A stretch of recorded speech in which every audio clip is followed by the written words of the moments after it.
حنيفة اسمه النعمان ابن ثابت، فأتي علي عليه السلام بثابت وكان غلاما، ثابت كان غلاما، فمسح علي على رأس ثابت. اللہ، کتنے ہیں ایسے علماء کے جو ابو حنیفہ کی رائے کو ایک سائڈ پہ کر کے وہ کہتے ہو نہیں بھائی یہاں پر تو مجھے علی کا قول مل گیا ہے. امام مالک کو جو یہ فرمائش کی گئی نا، یا ابو حنیفہ کے شاگردوں کو جو یہ بنو عباس کی حکومتوں نے فرمائش کی، یہ ویسے نہیں ہو گئی تھی. میں جملہ دوبارہ کہنے جا رہا ہوں، اگر ہمارے ہاں ریاست کی سرپرستی کو سنیت سے ہٹا دیں تو ایک دن بھی نہیں چلتا ہے.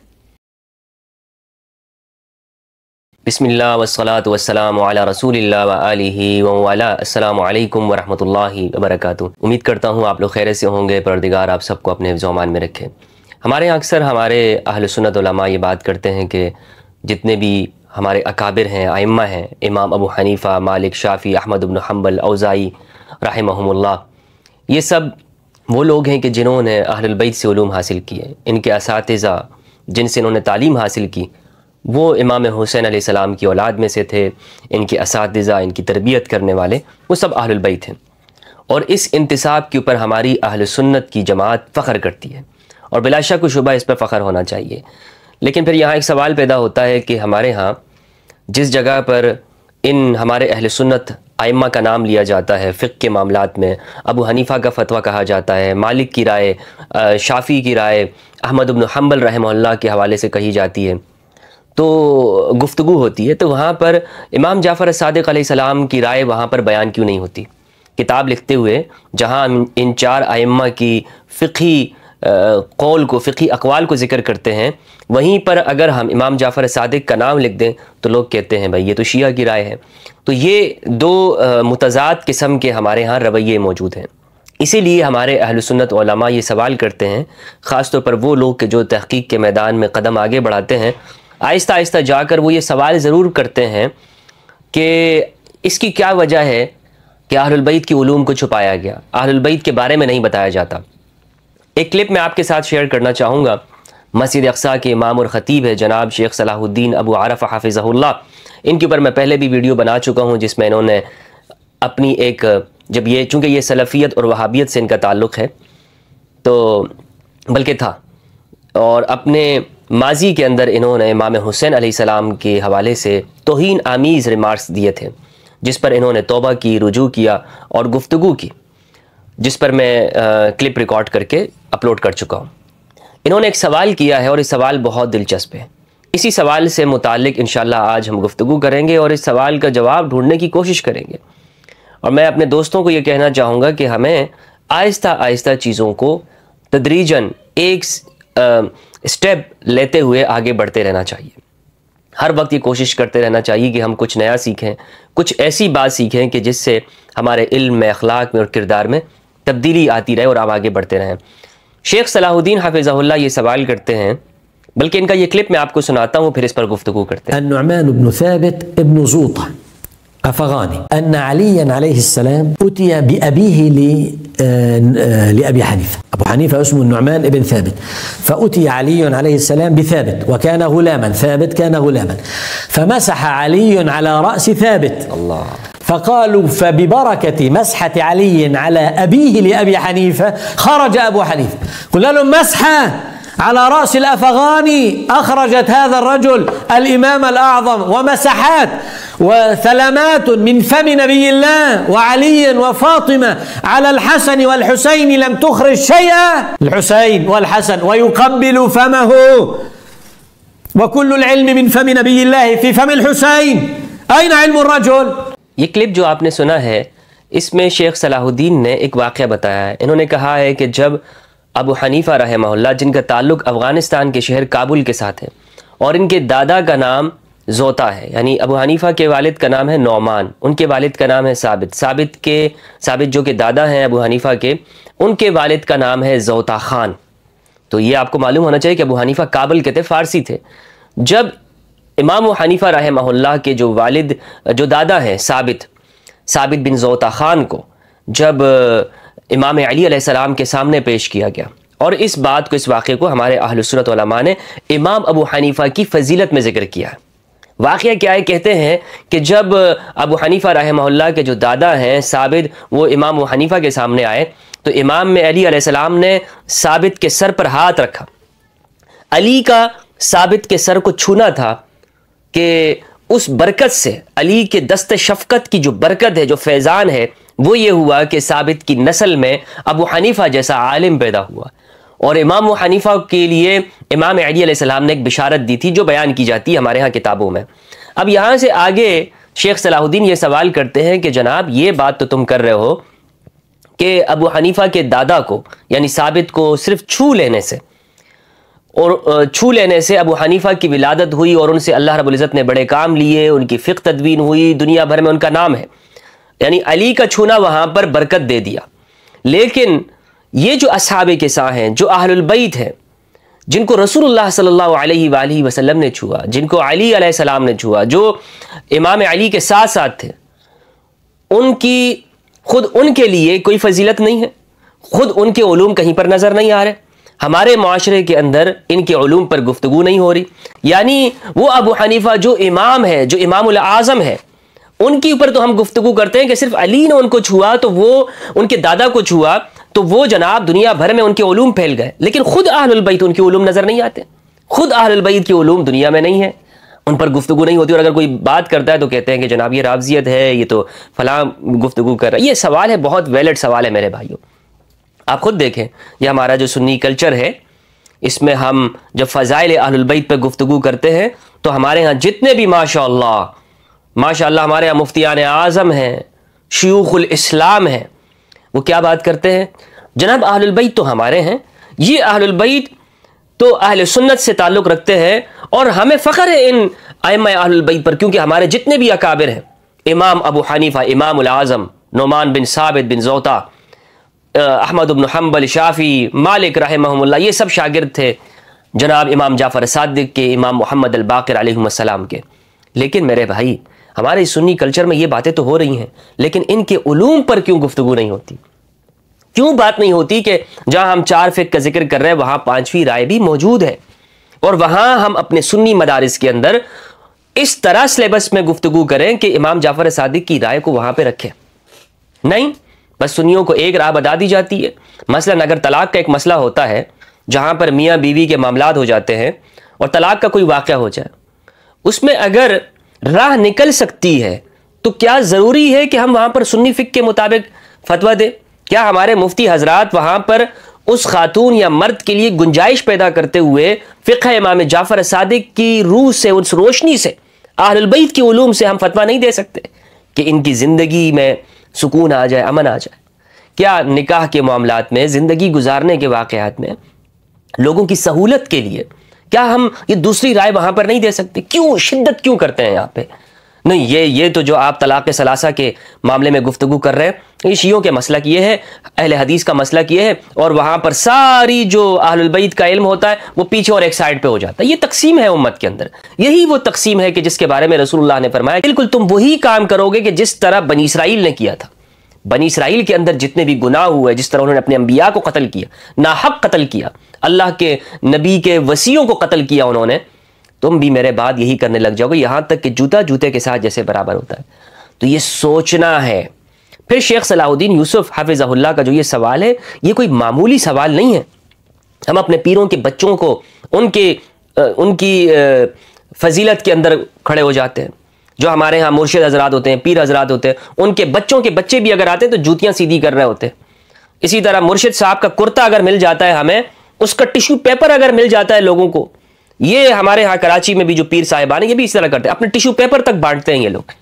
اسی طرح جس کھانے کے بعد جب یہ ہاتھ دھوتے ہیں اس پانی کو بھی یہ تقسیم کر رہے ہوتے ہیں، اور پتہ نہیں کیا کیا چیزیں اپنی تقسیم کرتے ہیں، کپڑے کسی کو دے دیے تو دوسرا خوش ہو جاتا ہے۔ مجھے اس پہ اعتراض نہیں ہے، کرتے رہیے آپ، لیکن وہ اہل البیت علیہ السلام جو رسول اللہ کی وصیت ہیں، جو رسول کی اولاد ہیں، انہیں ہم جب دین لینے کا معاملہ آتا ہے تو اپنے اکابر سے، ان پیر حضرات تک سے کیوں پیچھے کر دیتے ہیں؟ مفتی صاحب کا فتویٰ جب ہوتا ہے تو وہاں پر مجھے بتائیں نا، سنی دارالافتاء کے اندر جتنے بھی فتوے چھان ماری آپ، یہ فتاوی دارالعلوم دیوبند لکھا ہوا ہے، یہ فتاوی رضویہ ہے، یہ فتاوی رضویہ شریف ہے، مفتی محمود ہے، فتاوی دارالعلوم کراچی ہے، وغیرہ وغیرہ جتنے بھی فتاوے ہمارے ہاں موجود ہیں، اہل البیت علیہ السلام کی آراء نکالیے گا وہاں سے آپ، کہ کسی معاملے کے اندر طلاق کا مسئلہ ہو، نکاح کا ہو، شادی بیاہ، زندگی گزارنے کا، معاملات کا ہو، قانونی مسائل ہوں، آپ ان میں سے تو نکال کے مجھے دکھائیں کہ کتنے ہیں وہ معاملات جس میں اہل البیت کے بارے میں، اہل البیت کی علوم کی روشنی میں ہمارے سنی علماء نے فتویٰ دیا ہو اور کہا کہ بھائی نہیں، یہاں پر مالک کی رائے یہ ہے لیکن میں مالک کی رائے کو نہیں لوں گا، اور بلکہ یہاں پر میں جعفر صادق علیہ السلام کی رائے کو لوں گا۔ کتنے ہیں ایسے علماء، کتنے ہیں ایسے علماء کہ جو ابو حنیفہ کی رائے کو ایک سائڈ پہ کر کے وہ کہتے ہو نہیں بھائی یہاں پر تو مجھے علی کا قول مل گیا ہے، یہاں پر تو وہ علی کہ جنہوں نے ایک افغانی اور ایک کابلی کے سر پہ ہاتھ رکھا اور جس کی برکت سے نعمان بن ثابت جیسا انسان پیدا ہوا جسے بعد میں دنیا نے ابو حنیفہ کہا، اس علی کی رائے کو ہم سامنے رکھتے ہوں۔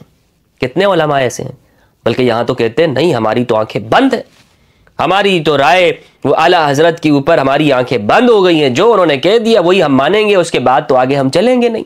تو تحقیق کدھر گئی؟ تو پھر دنیا کے اندر ریسرچ کدھر گئی؟ اسلامی علوم کے اندر ہمارے مزاجوں میں، کلچر میں، ثقافت میں، سوسائٹی کے اندر وہ جو ہارمنی ہے، وہ جو اسلامی جو ہارمنی ہے وہ تو نظر نہیں آئے گی نا۔ اور دوسری جانب دعویٰ کیا ہو کہ ان کو جتنے بھی علوم ملے ہیں وہ اہل البیت کے در سے ملے ہیں، یا تو یہ دعویٰ جھوٹا ہے اور یا پھر ہم ان کی محبت میں اندھے ہو چکے ہیں اور ہم دوسری جانب ہم اہل البیت کی جانب نہیں جانا چاہتے۔ ایک بات تو یہ ہو گئی۔ دوسرا جو جواب ہے شیخ صلاح الدین یوسف حفظہ اللہ اور اس طرح کے جو دیگر اہل سنت علماء سوال کرتے ہیں، اور ہمارے ہاں پاکستان اور ہندوستان کے اندر بھی یہ سوال ہوتا ہے کہ آخر مفتی صاحب کیا وجہ ہے؟ چلیں یہ بات تو ہمیں معلوم ہو گئی کہ ہمارے اہل سنت علماء جو ہمارے اکابر تھے وہ ان کے شاگرد تھے اور ہمیں ان کی رائے لینا چاہیے، یعنی اہل البیت کی آراء کو، ان کی فقہی اقوال اور فتاوی جات کو اپنے معاملات میں بیان کرنا چاہیے۔ لیکن پھر آخر کیا وجہ ہے بات نہیں ہوتی ہے؟ اس کی بنیادی وجہ یہ ہے کہ آپ دیکھیں کہ جو فقہ مالکی ہے، امام مالک رحمہ اللہ ان کو جو ترویج ہوئی ہے وہ کس زمانے میں ہوئی ہے؟ ابو جعفر منصور دوانیقی انہوں نے امام مالک سے کہا تھا کہ آپ ایک ایسی کتاب لکھیں کہ جس میں صحابہ کے فتاوے موجود ہوں، علماء کے اقوال ہوں، احادیث پر مشتمل ایک کتاب، جامع کتاب ہو، آپ وہ لکھیں۔ تو امام مالک نے پھر موطا امام مالک لکھی، اس میں انہوں نے فقہی اقوال ذکر کیے ہیں، عبداللہ ابن عمر کا عمل ذکر کیا ہے، اہل مدینہ کا عمل ذکر کیا، مدینہ کے اندر مروان اور دیگر بنو امیہ کے حکمرانوں تک کا عمل انہوں نے بطور ایک نمونہ اور استدلال کے اس میں لکھا ہے۔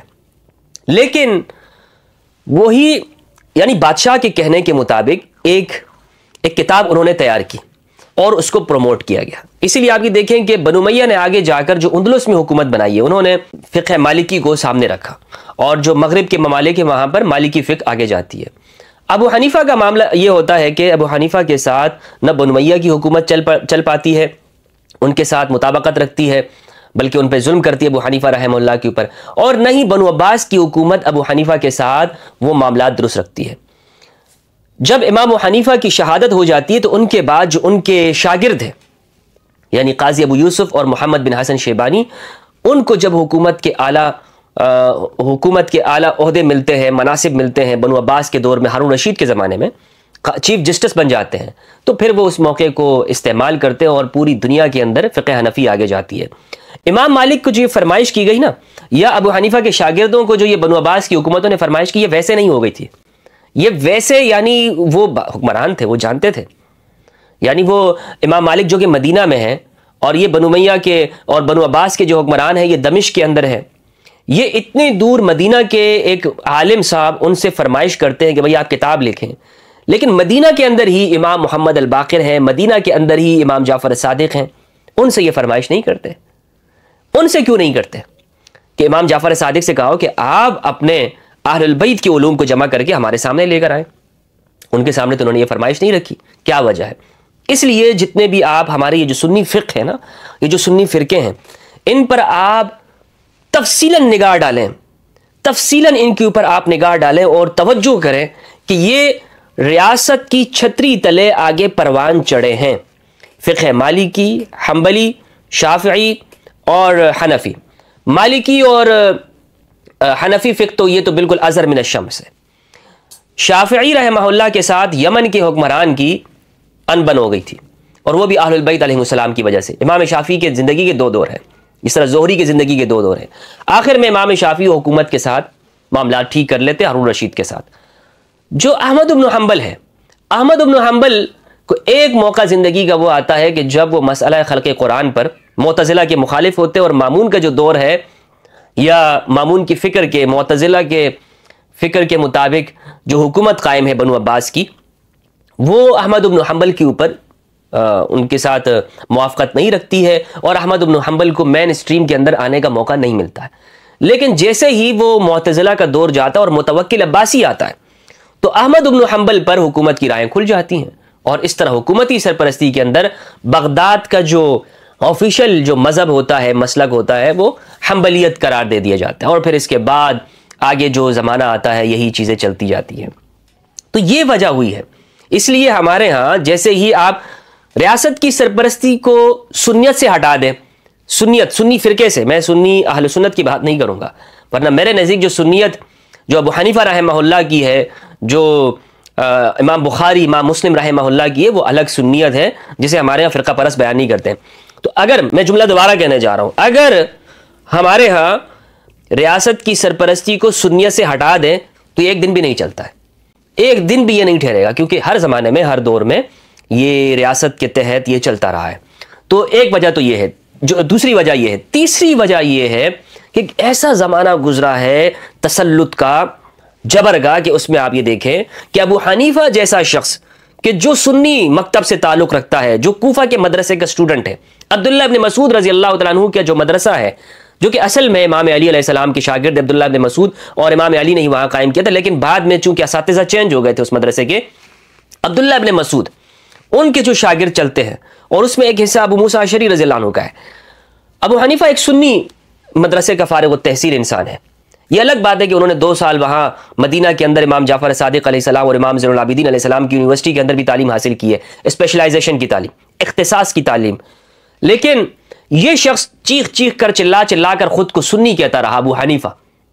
اس ابو حنیفہ کو کیوں آگے آنے نہیں دیا گیا؟ اس ابو حنیفہ کو کیوں شہید کیا؟ اس ابو حنیفہ پر شیعت کا الزام لگا کر وجہ کیا تھی؟ وجہ یہ تھی کہ یہ امام زید رحمہ اللہ کے ایک مخلص کارکن اور ساتھی تھے، امام زید کی۔ اسی لیے آج جو زیدیہ ہیں وہ ابو حنیفہ رحمہ اللہ کی بہت قدر کرتے ہیں، یمن کے زیدیہ، عمان کے زیدیہ، ان سے آپ پوچھیں تو وہ ابو حنیفہ رحمہ اللہ کو اپنا ایک فرد مانتے ہیں۔ تو ریاست کے ساتھ نہیں چل پائے وہ، اس لیے ابو حنیفہ کی زندگی کے اندر تو ان کی زندگی بہت تنگ کر دی گئی۔ بعد میں ان کے شاگردوں کے اوپر تو جناب دروازے کھول دیے گئے حکومت کے اقتدار کے۔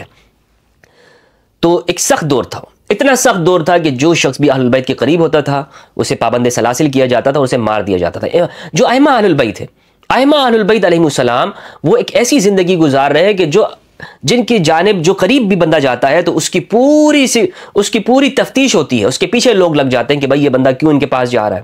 تو تعلیم حاصل کرنا بہت مشکل تھی۔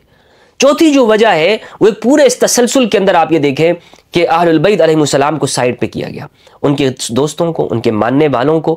جیسے ہی صلح حسن ہو جاتی تو صلح حسن کے بعد کا جو وقت آتا ہے بہت ان کے اوپر شدت والا اور خطرناک وقت ان کے اوپر گزرتا ہے۔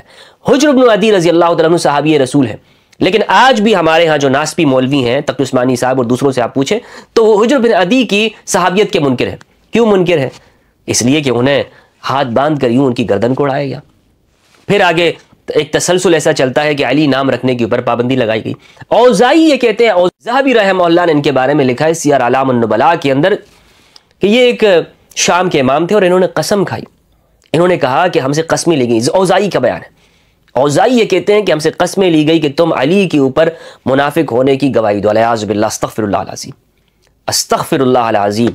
اوزائی کہتے ہیں کہ ہم سے طلاق، ایمان اور عتاق کی، یعنی یہ قسم لی گئی کہ تم علی کو منافق کہو ورنہ تو تمہارے جو غلام ہیں وہ آزاد ہو جائیں گے، اور جو تم یہ بیعت کرتے ہو یہ ٹوٹ جائے گی، اور بیعت ٹوٹنے کا مطلب یہ کہ پھر تمہاری زندگی اس کی کوئی حفاظت کی گارنٹی موجود نہیں ہے۔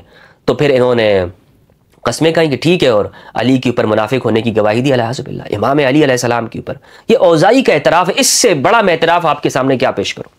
کیا پیش کروں میں آپ کو اہل البیت علیہ السلام کی مظلومیت کی، جو مظلومیت آج تک چلی آ رہی ہے۔ علی ابن رباح ایک عالم دین ہے، ذہبی نے ان کا تذکرہ 3 جگہ پہ کیا ہے سیر اعلام النبلاء کے اندر۔ یہ ان کا نام تھا علی ابن رباح، لیکن یہ نام نہیں لے سکتے تھے۔ ابن حجر اسقلانی نے ان کا ذکر بھی کیا کرتے ہوئے کہتے ہیں کہ اس لیے کہ جب ان سے کوئی پوچھا کرتا تھا کہ آپ کا نام کیا، تو کہتے تھے میرا نام علی تھوڑی ہے، میرا نام تو علی ہے، میرا نام علی ہے، میرے باپ نے نام میرا لوگوں کو بتایا کرتے تھے کہ بنو امیہ کا زمانہ یہ تھا کہ جس کا نام بھی علی ہوتا تھا اس کو قتل کر دیا کرتے تھے، یعنی یہ زمانہ تھا کہ جس کا نام علی ہو اس کو قتل کر دو، مار دو. تو پھر آگے علوم تو پھر ایسے ہی چلنے تھے.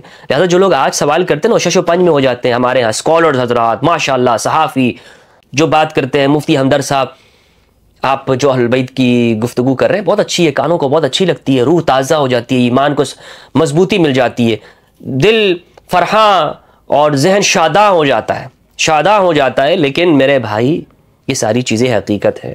آج تک جو چیزیں سمجھ میں نہیں آ رہی تھی نا، ابھی لوگوں کو یہ اس بات سمجھ میں آئے گی کہ اہل البیت کے علوم کو کیوں پیچھے رکھا گیا ہے. لیکن انشاءاللہ دنیا بدل رہی ہے، دنیا میں اب سوال ہو رہے ہیں. گلوبلائزیشن کے اس دور کے اندر علی جو کہ رحمت للعالمین صلی اللہ علیہ وآلہ وسلم کے بھائی ہیں، پوری عالمگیریت کے لیے آپ صلی اللہ علیہ وآلہ وسلم کی تعلیمات ہیں، اسی طرح علی اور اہل البیت کی جو تعلیمات ہیں وہ رسالت کے پرتو ہیں، نبوت کے جو فیضان اور جو علوم نبوت ہیں وہ آگے یہاں اہل البیت سے چلیں گے. انشاءاللہ پوری دنیا کو معلوم ہوگا کہ اہل البیت کی جو تعلیمات ہیں وہ کل انسانیت کے لیے امن محبت بھائی چارے کی ہے. والسلام علیکم ورحمۃ اللہ وبرکاتہ.